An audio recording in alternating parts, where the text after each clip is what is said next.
తమిళనాడు రాజకీయ అవనికపై సరికొత్త అధ్యాయం మొదలవుతోంది. వెండితెరపై దళపతిగా కోట్లాది మంది అభిమానాన్ని చురగొన్న విజయ్ ఇప్పుడు రాజకీయ క్షేత్రంలోనూ తన సత్తా చాటారు.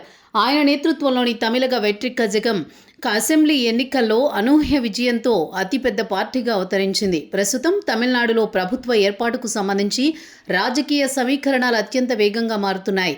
తమిళనాడు అసెంబ్లీలోని మొత్తం 234 స్థానాలకు గాను ప్రభుత్వాన్ని ఏర్పాటు చేయడానికి కావలసిన మ్యాజిక్ ఫిగర్ 118 తాజా ఫలితాల్లో టీవీకి ఏకంగా 108 స్థానాలు కైవసం చేసుకుని ప్రభంజనం సృష్టించింది. కేవలం 10 మంది ఎమ్మెల్యేల మద్దతుంటే విజయ్ ముఖ్యమంత్రి పీఠాన్ని అధిరోహించడం ఖాయం. ఈ తరుణంలో కాంగ్రెస్ మద్దతు టీవీకేకు అత్యంత కీలకంగా మారింది. కాంగ్రెస్ పార్టీకి ఎన్నికల్లో 5 స్థానాలు దక్కాయి. టీవీకేకు మద్దతు ఇచ్చే విషయంపై కాంగ్రెస్ అధిష్టానం సానుకూలంగా ఉన్నట్లు తెలుస్తోంది. పార్టీ ప్రధాన కార్యదర్శి కేసీ వేణుగోపాల్ ఇప్పటికే ఈ విషయాన్ని ధృవీకరించారు.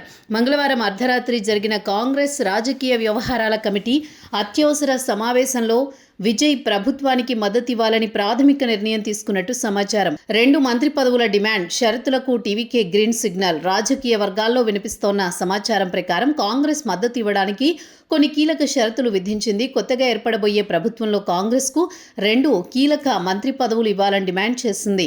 మంత్రి పదవులతో పాటు మరికొన్ని నామినేటెడ్ పదవులు కూడా కాంగ్రెస్ ఆశిస్తోంది. ఈ డిమాండ్లపై విజయ్ నాయకత్వంలోని టీవీకే సానుకూలంగా స్పందించినట్లు తెలుస్తోంది.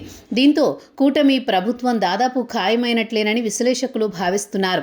ఇవే కాకుండా వీసీకే, సిపిఐ, సిపిఎం, ఐయుఎంఎల్ వంటి చిన్న పార్టీలతో కూడా టీవీకే చర్చలు జరుపుతోంది. వీరి మద్దతు కూడా తోడైతే విజయ్ సర్కారుకు తిరుగు ఉండదు.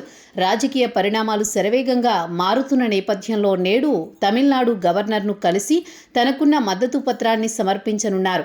అయితే అన్నీ అనుకూలిస్తే మే 7వ తేదీ విజయ్ తమిళనాడు ముఖ్యమంత్రిగా ప్రమాణ స్వీకారం చేసే అవకాశం ఉంది.